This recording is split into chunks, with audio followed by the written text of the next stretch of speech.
आज के इस लेक्चर में हम लोग बात करेंगे ग्लाइकोलिसिस के बारे में। जैसा कि आप देख सकते हैं ग्लाइकोलिसिस ये जो है it is made up of two words, one is glycos and another one is lysis. Glycos का मतलब होता है शुगर या फिर its derivatives, sugar and its derivatives. और लाइसिस का मतलब होता है ब्रेक डाउन। ठीक है, तो ग्लाइकोलाइसिस का मतलब होती है a set of reaction which result ultimately in the break down of glucose और शुगर इनटू सिंपलर कंपाउंड्स। तो इसको हम लोग ग्लाइकोलाइसिस कहते हैं। अगर आप प्रिसाइसली बात करेंगे, टू बी प्रिसाइज, ग्लाइकोलाइसिस का मतलब होती है ग्लूकोज से फॉर्म होता है two molecule of pyruvic acid. From one molecule of glucose two molecules of pyruvic acid is obtained through glycolysis।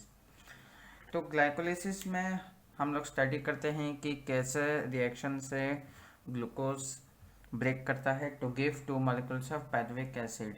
ये एक एनर्जी यील्डिंग प्रोसेस है। This is an energy yielding process. क्योंकि इस पे एटीपी रिलीज होती है जो कि energy currency of the cell कहलाती है।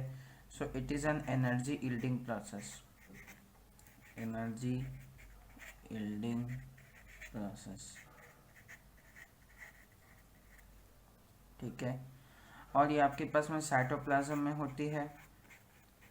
Cytoplasm of all living organisms, living organisms, जितने भी लिविंग ऑर्गेनिजम्स हैं उनके साइटोप्लाज्म में ग्लाइकोलिसिस होती है। ठीक है, तो आप इस चीज़ को ध्यान में रखेंगे। लिविंग ऑर्गेनिज्म मतलब उस पर चाहे एनारोबिक रेस्पिरेशन करे चाहे एरोबिक रेस्पिरेशन करे, उसमें ग्लाइकोलिसिस तो होना ही है। क्योंकि ग्लाइकोलिसिस जो होती है that is considered as the first step of respiration, first step of respiration. अब चलिए हम लोग देखते हैं कि ग्लाइकोलिसिस में बेसिकली कौन कौन से रिएक्शंस होती है जो कि रिजल्ट करती है in break down of glucose into two molecules of pyruvic acid. तो चलिए देखते हैं। सबसे पहले मैं आपको यहाँ पे कुछ टर्मिनोलॉजी यहाँ पे बता दूँ या फिर कौन कौन से शॉर्टकट मैं यूज़ करने वाला हूँ, क्योंकि इस पे जो केमिकल कंपाउंड जो इन्वॉल्व होते हैं उनके नाम बहुत बड़े बड़े नाम होते हैं। तो उतने उतने नाम अगर मैं हर बार पेपर में लिखने जाऊंगा तो बहुत टाइम लगेगा, इसलिए मैं बता देता हूँ एक बार।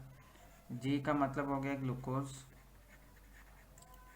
एफ का मतलब होगा फ्रुक्टोस,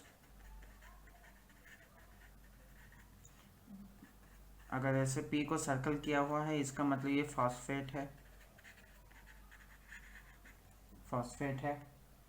ठीक है, एस एल पी का मतलब होता है substrate level phosphorylation, level phosphorylation.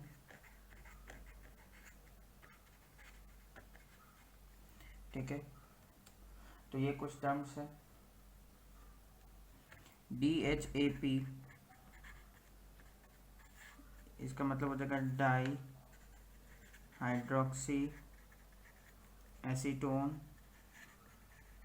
Phosphate, di hydroxy acetone phosphate. तो चलिए देखते हैं रिएक्शन कैसे होती है। सबसे पहले ये तो आपका ये अलग ही रखिए। सबसे पहले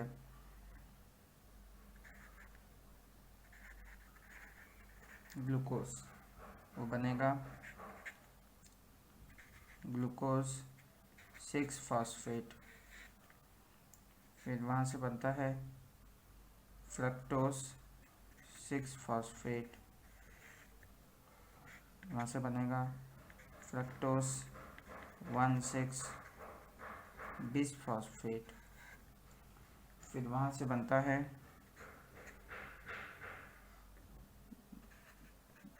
ग्लिसरॉल्डिहाइड 3 फॉस्फेट, और ये आइसोमराइज करता रहता है with dihydroxy acetone phosphate DHAP। उसके बाद ग्लिसरिक एसिड,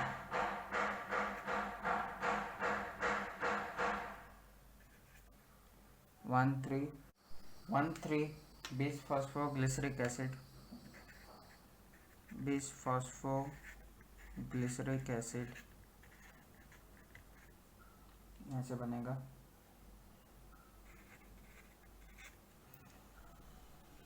उसके बाद फर्दर रिएक्शन 1,3-बीस फॉस्फोग्लिसरिक एसिड के बाद दूसरा प्रोडक्ट बनेगा, that will be 3-फॉस्फोग्लिसरिक acid.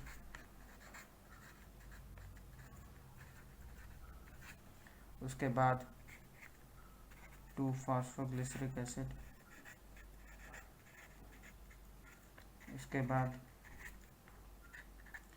Phosphoenol pyruvate PEP, phosphoenol pyruvate, इसमें एक फास्फोरस होता है तो फॉस्फोइनॉल पाइरुवेट।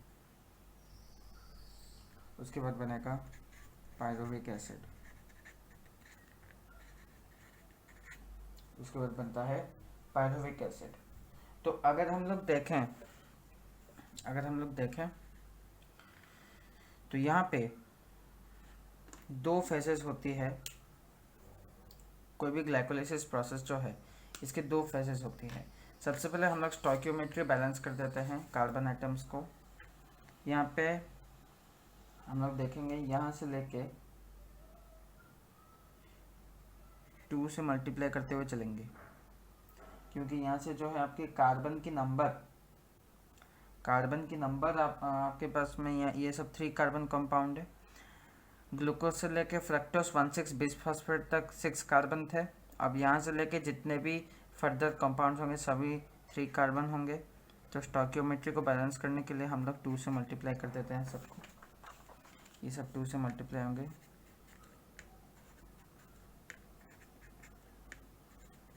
ओके, उसके बाद में हम लोग बात करेंगे next important term, that is the enzymes.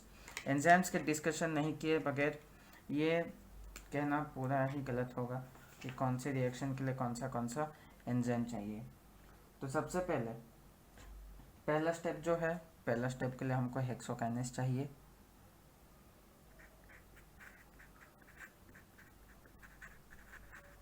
Hexokinase. उसके बाद हमें चाहिए फॉस्फोहेक्सोज आइसोमेरेज।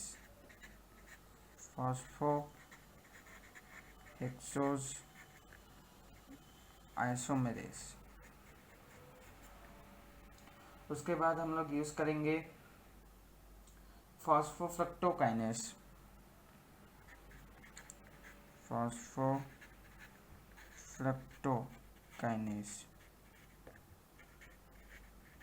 इसको PFK भी कहते हैं, फॉस्फोफ्रक्टोकाइनेस।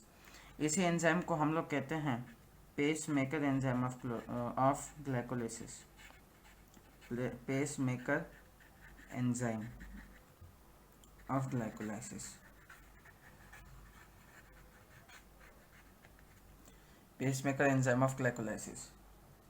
उसके बाद वाला जो होगा उसको हम लोग एल्डोलेस कहते हैं। एल्डोलेस। इसके लिए जो रिएक्शन होगा, यहाँ पे एक स्टार देते हैं। ये जो स्टार वाला एंजाइम है, star is nothing but triose phosphate isomerase. Triose phosphate isomerase.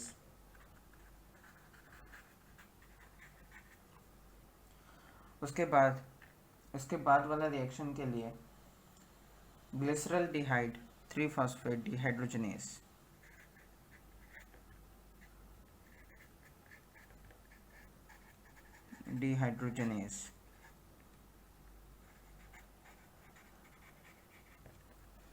ठीक है। उसके बाद वाले रिएक्शन के लिए मतलब 1,3-बिसफॉस्फोग्लिसरिक एसिड से 3-फॉस्फोग्लिसरिक एसिड बनने के लिए जो एंजाइम चाहिए, that is basically phosphoglycerate kinase.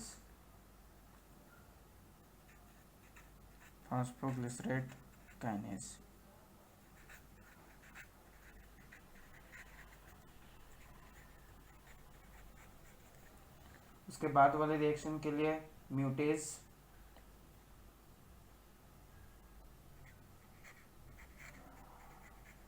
चाहिए उसके बाद वाले रिएक्शन के लिए। उसके बाद हम लोग यूज़ करेंगे इनोलेज, और लास्ट में होगा पायरुवेट काइनेज।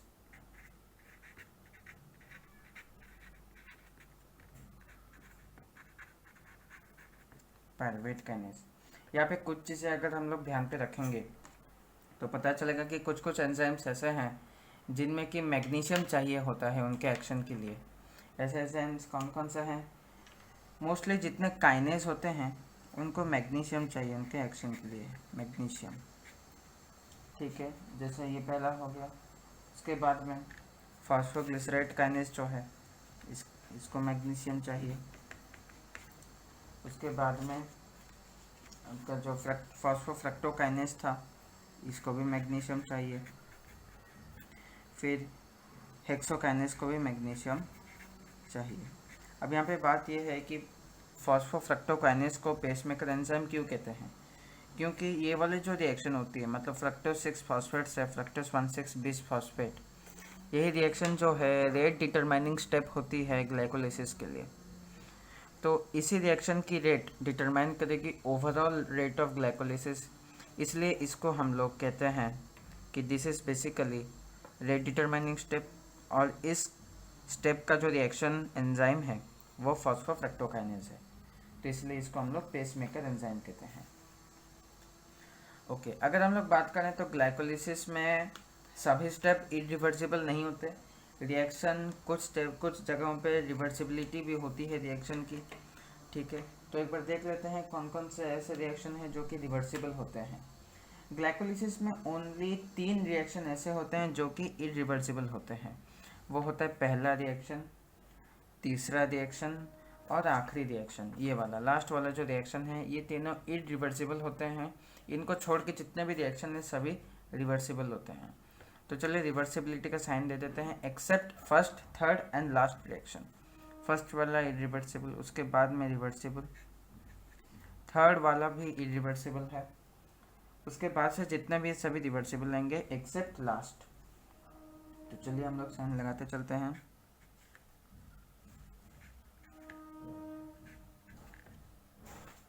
ये सभी रिवर्सिबल हैं।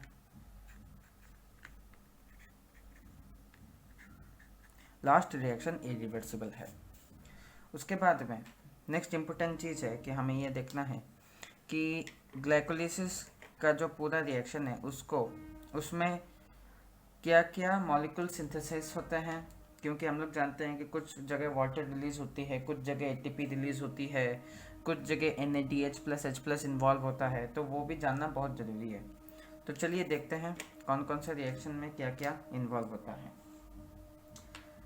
पहले रिएक्शन में ATP कंज्यूम होती है, तो ATP कंज्यूम होती है। आप ऐसे लॉजिकली गेस कर सकते हैं क्योंकि फर्स्ट रिएक्शन में अगर आप लोग देखें कि ग्लूकोज में एक फॉस्फेट ग्रुप ऐड हो रहा है, और फॉस्फेट का बहुत अच्छा सोर्स ATP होती है, क्योंकि ATP हाइड्रोलिसिस करने पे हमें इनऑर्गेनिक फॉस्फेट मिल जाता है। तो यहाँ पे जो है आपकी ATP आपके पास में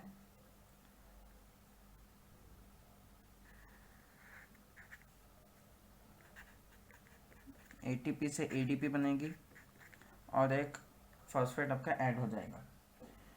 फिर जब हम लोग फ्रक्टोज में दूसरा फॉस्फेट ऐड करेंगे तो वहाँ पे भी एक आपकी ATP कंज्यूम होगी, क्योंकि हम लोग फॉस्फेट को ऐड करवा रहे हैं।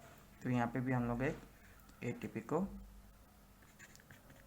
कन्वर्ट हो जाएगी ADP में, ठीक है। उसके बाद में नेक्स्ट चीज़ हमें देखना है कि ATP, इसके बाद से जितने भी रिएक्शंस हैं उन सब में ATP रिलीज होगी या फिर NADH+H+ रिलीज होगा। तो चलिए देखते चलते हैं। तो सबसे पहला, जब हम लोग बना रहे हैं ग्लिसरॉल्डिहाइड 3 फॉस्फेट से 1,3-बिसफॉस्फोग्लिसरिक एसिड, तो इस रिएक्शन में बेसिकली NAD+, उसके बाद में इनऑर्गेनिक फॉस्फेट, उसके साथ में वाटर,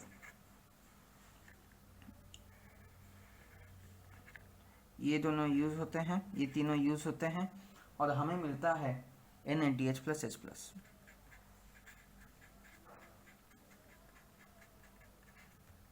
हमें मिलता है NaDH प्लस H प्लस। और यहाँ पे हम लोग 2 से मल्टीप्लाई कर देंगे क्योंकि यहाँ पे 2 मॉलिक्यूल्स हैं, तो हम लोग 2 से मल्टीप्लाई कर देंगे। तो यहाँ पे वाटर और इनऑर्गेनिक फॉस्फेट चला गया 1,3-बिसफॉस्फोग्लिसरिक एसिड में, और जो साथ ही साथ ये बेसिकली यहाँ पे ऑक्सीडाइज हो रही है। तो ऑक्सीडाइज होना मतलब हाइड्रोजन का रिमूवल। तो हाइड्रोजन कौन रिमूव करेगा? Na प्लस, और Na प्लस ने हाइड्रोजन रिमूव किया और खुद बन गया एक रिड्यूस कंपाउंड जो कि है NaDH प्लस H प्लस। ठीक है, अब फॉस्फेट तो यूज़ हो गया क्योंकि हमने 3 फॉस्फेट से 1,3-बिसफॉस्फो है, यहाँ पे 1 फास्फोरस है, यहाँ पे 2 फास्फोरस है, तो दूसरा जो एक्स्ट्रा फास्फोरस है वो यहाँ से हमें मिला। ठीक है, तो ये एक था। उसके बाद वाला जो स्टेप है 1,3-बिसफॉस्फोग्लिसरिक एसिड से हम लोग बना रहे हैं 3-फॉस्फोग्लिसरिक एसिड। इस स्टेप में क्या होती है कि ATP यहाँ पे रिलीज होगी, क्योंकि आप देख सकते हैं 1,3-बिसफॉस्फो मतलब 2 फास्फोरस है और 3 फॉस्फो मतलब 1 फास्फोरस है। तो यहाँ पे जो है एक एक्स्ट्रा फास्फोरस रिलीज होगी। एक्स्ट्रा फास्फोरस कौन रिलीज करेगा? ADP उस रिलीज्ड फास्फोरस को ट्रैप करेगा और खुद बन जाएगा ATP। तो यहाँ पे हम लोग ADP लेंगे और वो बन जाएगा ATP। लेकिन ध्यान रखिएगा, सिंस यहाँ पे 2 मॉलिक्यूल्स इन्वॉल्व हो रहे हैं तो हम लोग 2 से मल्टीप्लाई करते हुए चलेंगे। पर मॉलिक्यूल के लिए 1 ATP होती है। उसके बाद में अगर आप लोग देखें, वाटर यहाँ पे रिलीज होती है। जब हम 2-फॉस्फोग्लिसरिक एसिड से फॉस्फोनिल पायरुवेट बनाते हैं तो इस रिएक्शन में 2 वाटर मॉलिक्यूल रिमूव होते हैं, और बाद वाले रिएक्शन में देखिए फिर से फास्फोरस रिमूव हो रहा है, तो यहाँ पे भी आपके ATP बनेंगे। तो ADP से बन जाएगा ATP। अगेन 2 से मल्टीप्लाई कर देंगे क्योंकि यहाँ पे 2 मॉलिक्यूल हैं, हर एक मॉलिक्यूल के लिए 1 ATP रिलीज होगी, तो टोटल 2 ATP। अब हमें यहाँ पे ये चीज़ देखना है कि जिन जिन प्रोसेस में डायरेक्टली ATP सिंथेसिस हो रही है, जैसे कि इसके केस में डायरेक्ट ATP सिंथेसिस, इसके केस में डायरेक्टली ATP सिंथेसाइज हो रही है, तो इन दोनों प्रोसेस को हम लोग कहते हैं SLP। इन दोनों प्रोसेस को हम लोग कहते हैं SLP। यहाँ ध्यान में रखिएगा, इसको भी हम लोग कहते हैं SLP। यहाँ पे लिख देता हूँ SLP। SLP का मतलब होता है सबस्ट्रेट लेवल फॉस्फोराइलेशन। इसका मतलब ये जो ATP सिंथेसिस है इसमें इलेक्ट्रॉन ट्रांसपोर्ट सिस्टम इन्वॉल्व नहीं है। ATP सिंथेसिस सबस्ट्रेट के लेवल में ही हो जाता है। उसके लिए हमें हाई एनर्जी केमिकल इंटरमीडिएट, इसका मतलब FADH2 या फिर NaDH प्लस H प्लस, ये सब सिंथेसिस करने की ज़रूरत नहीं पड़ती, डायरेक्टली आपका ATP सिंथेसाइज हो जाता है। तो आप ये बात को याद रखेंगे। ओके, हम लोग ज़रा लिख देते हैं कि यहाँ पे कार्बन के नंबर कितने कितने हैं हर एक, अगर कंपाउंड की बात करें तो जाहिर सी बात है हर एक में 6 का टोटल, तो आपको 6 कार्बन मेंटेन ही करने हैं हर एक कंपाउंड में। तो चलिए एक बार लिख लेते हैं, ये आपका 6 कार्बन 6 कार्बन 6 कार्बन 6 कार्बन। इसके बाद से फ्रक्टोज जो है वो स्प्लिट हो गया, तो ये सब आपके पास में 3 कार्बन के अभी हो जाएंगे। ये हो जाएगा 3 कार्बन, फिर आपका ये भी हो जाएगा 3 कार्बन, ये हो गया 3 कार्बन, ये हो गया 3 कार्बन, और ये भी हो गया आपका 3 कार्बन। ओके, तो हम लोग बेसिकली देखते हैं कि आपके पास में ग्लाइकोलिसिस के प्रोडक्ट क्या क्या थे। तो यहाँ पे हम लोग लिखेंगे कि प्रोडक्ट ऑफ ग्लाइकोलिसिस क्या क्या आए। Product of glycolysis, products of glycolysis.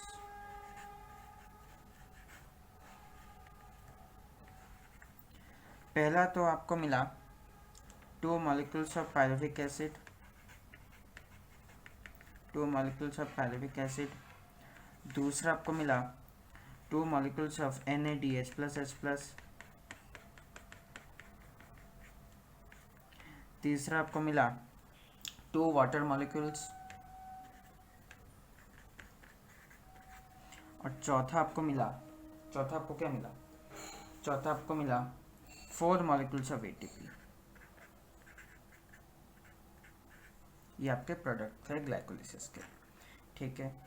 उसके बाद में हम लोग एक चीज़ देखते हैं कि ग्लाइकोलिसिस की जो ओवरऑल रिएक्शन स्कीम है उसको हम लोग 2 पार्ट्स में डिवाइड करते हैं।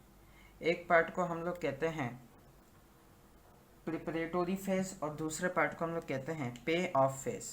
अब देखते चलिए प्रिपरेटरी फेज किसको कहते हैं। प्रिपरेटरी फेज उस फेज को कहते हैं जिस फेज में कोई भी एटीपी सिंथेसिस नहीं हो रही, उसको हम लोग प्रिपरेटरी फेज कहते हैं। फॉर एग्जाम्पल जैसे कि इसको हम लोग कहते हैं ग्लूकोज से फ्रक्टोज 1,6 बिसफॉस्फेट। इस रिएक्शन तक हम लोग देख रहे हैं कि कोई भी एटीपी सिंथेसिस नहीं हो रही है, रादर एटीपी यहाँ पे यूटिलाइज हो रही है। तो इस स्टेप को हम लोग कहेंगे, इसको हम लोग कहेंगे प्रिपरेटरी फेज।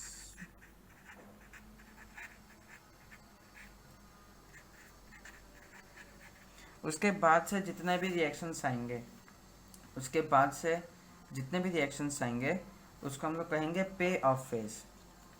तो मतलब ऐसे हम लोग कह सकते हैं यहाँ पे रिएक्शन एंड होती है। अगर हम लोग कहेंगे ऐसे, यहाँ पे लिख देता हूँ साइड में कि ग्लिसरॉल्डिहाइड 3 फॉस्फेट से लेते हुए पायरुविक एसिड तक, ये हो जाएगा आपका पे ऑफ फेज।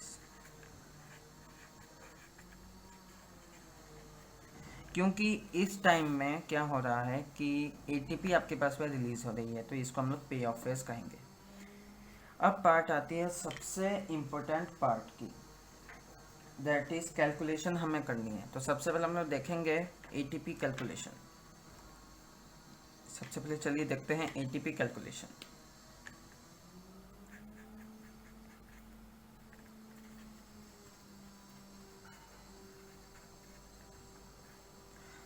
सबसे पहले हम लोग लेते हैं कि एटीपी कितना प्रोड्यूस हुआ। एटीपी आपका प्रोड्यूस कितना होगा, 4 एटीपी प्रोड्यूस हुआ। और एटीपी कंज्यूम कितना हुआ, 2 एटीपी कंज्यूम हुआ। तो नेट एटीपी आपके पास में 2 ATP produced. Net product is your 2 ATP, is your 2 ATP, ठीक है। ये आप बात ध्यान में रखेंगे। एटीपी प्रोड्यूस कहाँ पे हुआ था, पहला तो इस स्टेप में जब 3-फॉस्फोग्लिसरिक एसिड बन रहा था फ्रॉम 1,3 बिसफॉस्फोग्लिसरिक एसिड, और दूसरा स्टेप में 2-फॉस्फेनॉल पायरुवेट से जब 2 पायरुविक एसिड हम लोग फॉर्म कर रहे हैं तो वहाँ पे एटीपी फॉर्म हो रही है। और एटीपी कंज्यूम हुआ था प्रिपरेटरी फेज में ग्लूकोज 6-फॉस्फेट बनाने के लिए और फ्रक्टोज 1,6 बिसफॉस्फेट बनाने के लिए एक एटीपी कंज्यूम हुआ, ठीक है। तो नेट प्रोडक्ट आपके पास में 2 एटीपी है। अच्छा, अब एक चीज़ हमें देखनी है कि अगर हम लोग एरोबिक कंडीशन लें, ये तो हो गई एनारोबिक कंडीशन की बात, क्योंकि अगर आपको याद होगा कि NADH+H+ जब हम लोग ETS से इसको पास करवाते हैं तो ये basically 3 molecules of ATP produce करती है। ये होती है कब, इन एरोबिक कंडीशन, ठीक है। तो अगर हम लोग एरोबिक कंडीशन की बात करें, ये आ जाएगी, ये होगी इन एनारोबिक कंडीशन, क्योंकि एनारोबिक कंडीशन में क्या हो रहा है कि NADH+H+ फर्दर ETS में नहीं जा पाएगा क्योंकि ऑक्सीजन एब्सेंट है। तो एरोबिक में क्या होगा, एरोबिक में अगर हम लोग बात करें, एरोबिक में नेट ATP वो हो जाएगी 2+ NADH+H+ कितनी मॉलिक्यूल थी आपके पास में, 2 मॉलिक्यूल्स प्रोड्यूस हुई थी, तो 2+ आपके पास में टोटल हो जाएगी 2 × 3, तो ये बेसिकली हो गई आपके पास में 8 ATP। ये है डायरेक्ट, मतलब ये आई SLP से और ये आया ETS से, ठीक है। हर एक NADH प्लस H प्लस से 3 मॉलिक्यूल्स निकलते हैं और यहाँ पे 2 हमने ले रखा है, 2 molecules of NADH plus H plus produce हो रहा है, तो यहाँ पे 8 ATP आ जाएगा। ये बात समझ में आ गई। उसके बाद में हम लोग लेते हैं वाटर कैलकुलेशन। वाटर कैलकुलेशन सबसे पहले हम लोग लेते हैं, चलिए, एरोबिक कंडीशन। एरोबिक में वाटर आपके पास में कितना रिलीज हो रही है? सबसे पहला तो डायरेक्ट लिबरेशन आपका कितना हो रहा है? आपके पास में 2 वाटर डायरेक्ट लिबरेट हो रहा है, ठीक है। और यहाँ पे हम लोग देख सकते हैं कि 2 मॉलिक्यूल्स यहाँ पे बेसिकली ETC से आ रहे हैं। बात समझ में आ रही है? अगर हम लोग एरोबिक कंडीशन बात करें, यहाँ पे अगर आप ध्यान से देखोगे, यहाँ पे बेसिकली 2 वाटर मॉलिक्यूल्स यहाँ पे लिबरेट होने वाले हैं, क्योंकि इस रिएक्शन से एक NADH प्लस H प्लस के लिए 1 वाटर मॉलिक्यूल आपके पास में लिबरेट होती है। तो सिंस यहाँ पे दे रखा है कि 2 मॉलिक्यूल्स हैं, तो यहाँ पे 2 NADH plus H plus molecules हैं, तो यहाँ पे 2 वाटर मॉलिक्यूल्स लिबरेट होंगे। तो एरोबिक में हम लोग देख सकते हैं कि प्रोड्यूस कितना हो रहा है। सबसे पहली बात 2H2O प्लस 2H2O,